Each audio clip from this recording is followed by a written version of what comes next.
Hello, my name is Stephen. I am a 50-year-old retired teacher. Tonight, as the wind howls outside and the snow blankets everything with a silent, frosty shroud, a small, unexpected knock startles me from my reading. It's late, and who could possibly be visiting at this hour? Pulling on my sweater, I shuffle to the door, curious and slightly concerned. Peering through the frost-laced glass, I see a small figure, hunched and shivering on the porch. It's Roy, my 7-year-old grandson, his cheeks red from the cold, his eyes wide and frightened. "Grandpa," he stammers as I open the door, "Mom and Dad, they said I should stay with you now." The weight of his words hangs heavily in the chilly air. I usher him inside quickly, away from the biting cold. As I close the door against the winter night, I feel a mix of anger and worry, anger towards my daughter, Flora, and her husband, Alvin, for letting things come to this, worry for Roy, who looks so small and vulnerable in his thin jacket. In the warmth of the kitchen, I make us hot cocoa, watching Roy clutch the mug with both hands, the steam gently curling around his face. He sips cautiously, eyes on the tabletop. "They said they're too busy with Joe, Grandpa. I think they don't want me around anymore." The simplicity of his statement, the resignation in his voice, it breaks my heart. I kneel beside him, my hand on his small shoulder. "You're always wanted here, Roy. Always." I speak firmly, ensuring my words are a blanket of certainty in his shaken world. Tonight, as he falls asleep in the guest room, looking small and lost in the bed that's too big for him, I sit by his side a little longer, watching his peaceful face. A resolve settles within me, as solid and cold as the ice outside. Whatever it takes, I'll fight for him. Roy will never have to question his place in this world, not while I'm here. This unexpected journey we're about to embark on, it starts with a promise, whispered in the quiet of a snow-stilled night. "I'll make things right, Roy. You'll see." It's only been a week since Roy came to live with me, and today is a big day. Both he and Joe turned 7. I promised Roy we'd celebrate together, so we head to Flora and Alvin's house, which is decked out for a party. But the atmosphere is off. It's Joe's big day, and Roy seems to be just a guest. Flora greets us with a bright smile that doesn't quite meet her eyes. "Happy birthday, Joe." Banners are everywhere, and the house is buzzing with excitement. Joe is in the spotlight, showing off a new magic trick to a circle of admiring relatives. Roy hovers at the edge, clutching a small gift I gave him earlier. I try to keep my tone light, and let's not forget it's also Roy's birthday today. There's a pause, then a few relatives echo me, wishing Roy a happy birthday too, but the shift back to Joe is immediate and almost seamless. As gifts are opened, Joe's pile grows while Roy sits with the few I brought, his smile a little too fixed, a little too sad. I watch this, feeling a mix of anger and sorrow, and decide it's enough. On the drive home, Roy is quiet. I glance at him and see his fingers tracing the outline of the spaceship on his new book cover. "Did you enjoy the party?" I ask, though I dread his answer. "It was okay, Grandpa. I liked the magic tricks," he replies, trying to keep upbeat. But his eyes don't match his words. That night, back at our place, he opens his presents from me under the soft glow of his bedside lamp. His face lights up with each book about planets and stars, a genuine smile finally breaking through. Putting him to bed, I kiss his forehead and whisper, "You're going to have a world of your own, Roy, full of stars and wonders." I close the door softly behind me, my mind racing with decisions yet to be made. Tonight, I'll start the process to fight for his happiness and security. Roy needs someone to stand up for him, and I'm ready to be that person. A few days after the birthday, I receive a call from Flora. She sounds uneasy, asking if we can talk about Roy's situation. I agree, setting a time for them to come over. As I hang up, a knot forms in my stomach. This conversation is long overdue, but I dread the confrontation. When Flora and Alvin arrive, they don't waste time. Flora starts, "Dad, we need to be practical about the boys' futures. Joe has opportunities that we can't ignore, and, well, it's becoming difficult to manage everything." Alvin chimes in, a rehearsed speech ready. We've decided to move closer to Joe's new school. It's a great chance for him, and honestly, it might be best if Roy stays with you for a while. Financially, it's tough to handle both. I sit there, stunned not by the news but by their straightforwardness, as if discussing a mere transaction. My voice is calm, though it belies the anger I feel. You're his parents. How can you justify abandoning him because it's financially tough? Flora looks uncomfortable, but Alvin is defensive. We're not abandoning anyone, Stephen. We're just trying to do what's best for Joe, and frankly, Roy could benefit from a quieter environment. By quieter, you mean away from his family, his twin? I ask, my tone rising slightly. They don't have an answer, just exchanged glances that say everything they don't want to. The conversation goes in circles until it's clear they've made their decision, regardless of what I say. They leave, and I'm left with a cold fury and a resolute decision. This isn't just about custody now, it's about saving Roy from growing up feeling unwanted. Later that night, as I watch Roy sleep, peaceful and unaware of the storm around him, I make a silent vow. I won't let them hurt him anymore. Tomorrow, I'll call my lawyer. It's time to take a stand, not just for Roy, but against a choice that no child should ever have to endure. Roy won't just be staying with me, he'll be staying for good if I have anything to say about it. The morning after Flora and Alvin's visit, I sit at my kitchen table with a strong cup of coffee, the previous night's conversation replaying in my mind. I can't shake the coldness of their words, or the ease with which they seemed ready to split their sons. But my resolve is firmer than ever. I will fight for Roy. I pick up the phone and dial my lawyer, an old school friend who's helped me navigate legal waters before. Mark, I need your help, I begin, and I lay out everything, Flora and Alvin's intentions, their willingness to leave Roy behind, and my determination to prevent that.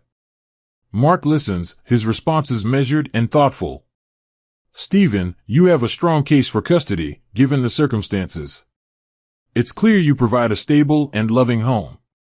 We'll need to document everything, gather statements, and possibly get social services to visit.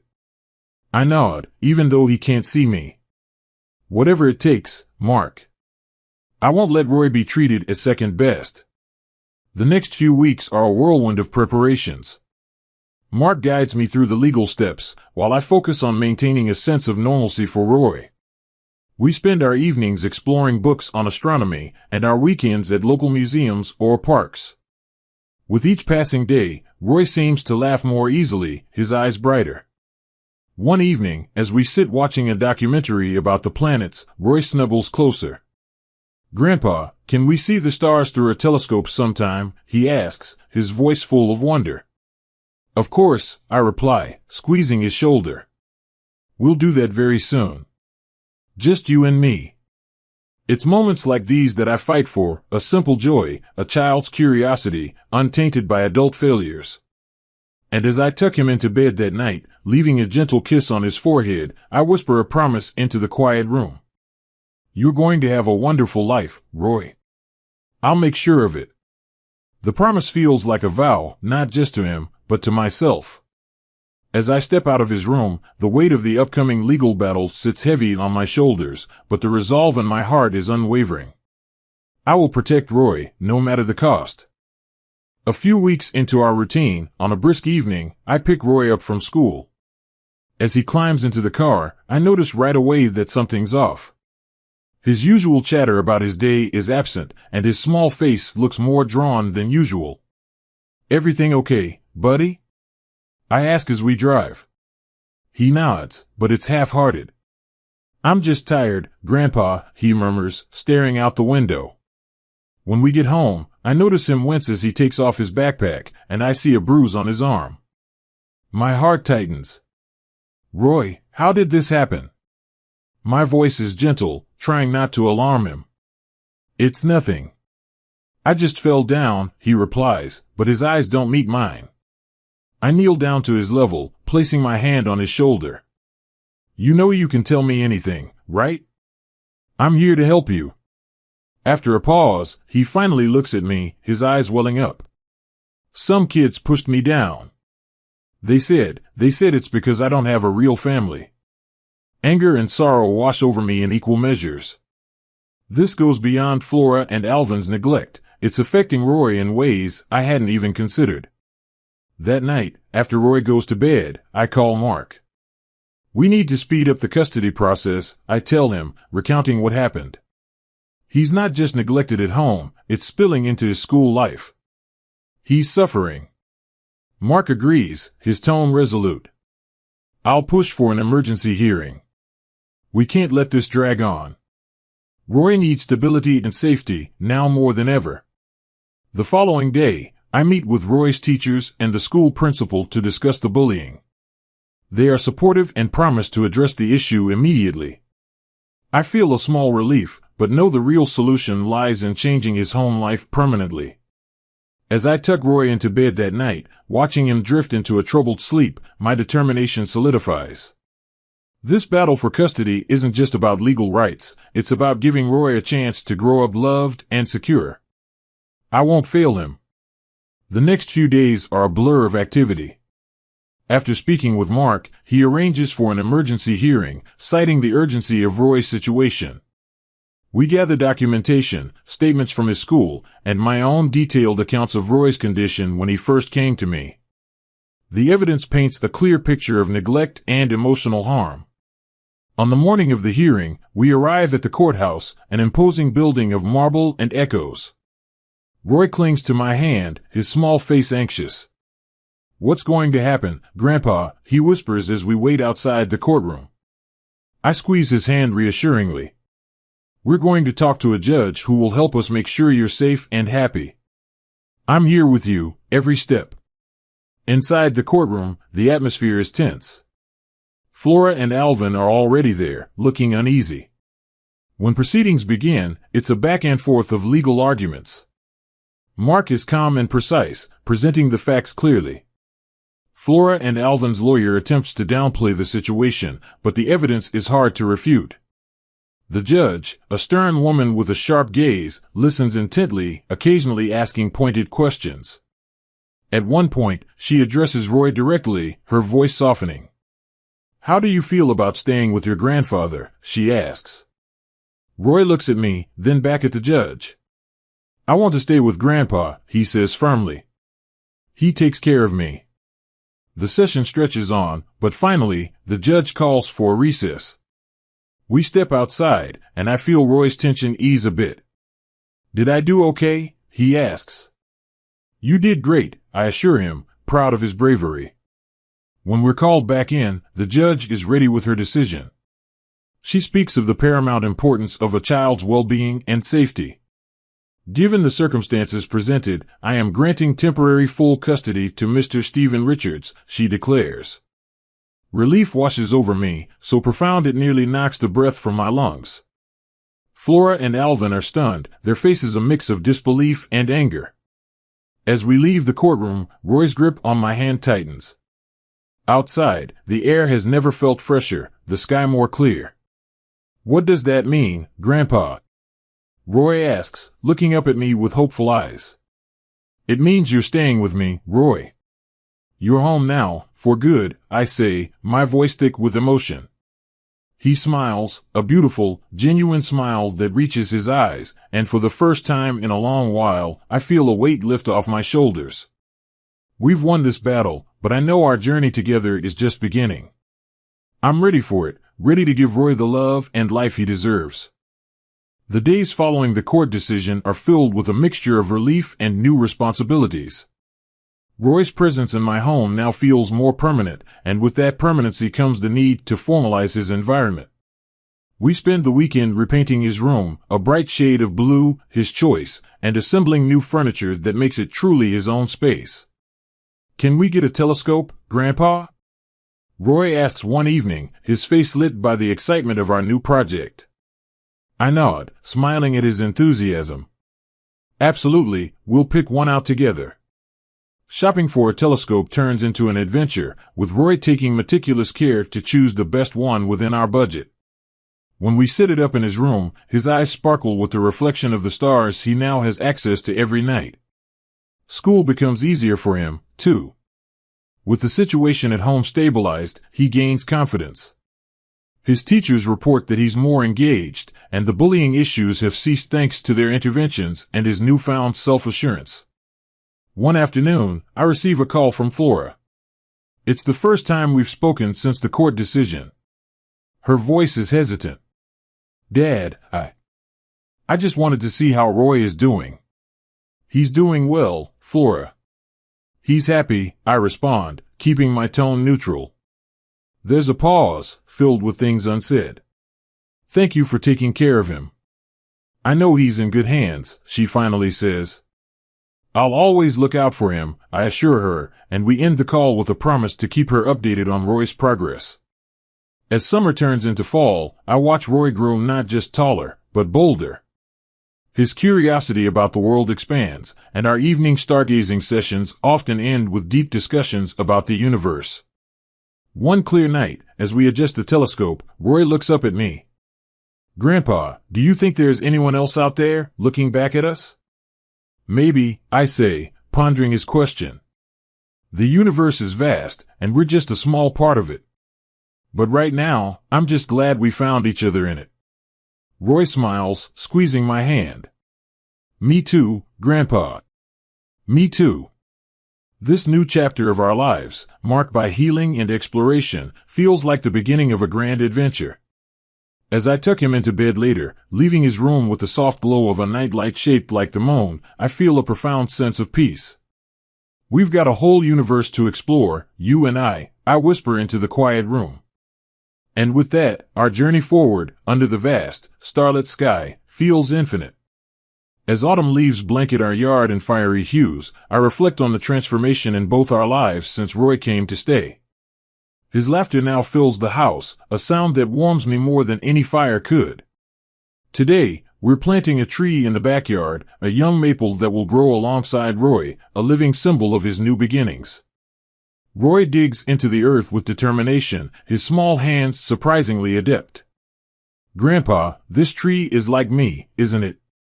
It's going to grow big and strong, right here. Yes, it will, I agree, helping him steady the sapling. And just like this tree, you have roots here now, deep and strong. We step back to admire our work, the tree standing proud in the soft morning light.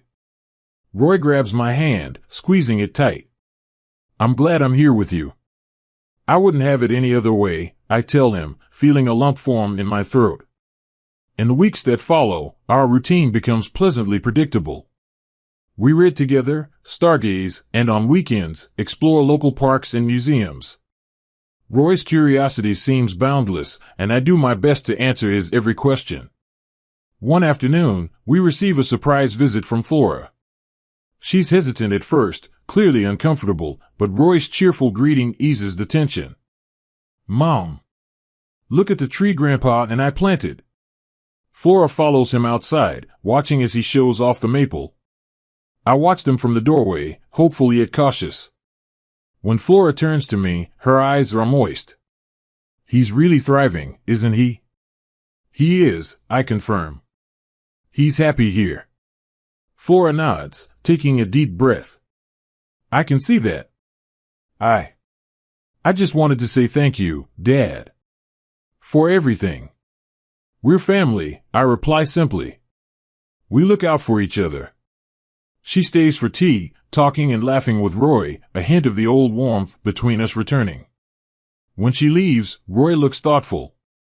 Grandpa, do you think Mom will be okay? I think so, Roy. Sometimes, just like trees, people need a bit of time and space to find their way back to health. Roy nods, understanding more than I give him credit for. As the day fades into evening, we sit on the porch, watching the sky turn from blue to shades of pink and purple. Grandpa, do you think my tree will reach the sky one day? Roy asks, gazing at the young maple. Maybe, I smile, squeezing his shoulder. But no matter how tall it grows, it'll always be rooted right here, with us. Roy leans against me, content. Good. This is home. As the stars begin to twinkle above, I realize that this journey, though filled with unexpected turns, has brought us to a place of healing and hope. Here, with Roy, I've found a purpose that stretches beyond the years I have left, a legacy of love and care that will outlive me. In this quiet moment, under the vast, expanding sky, I know we are exactly where we are meant to be.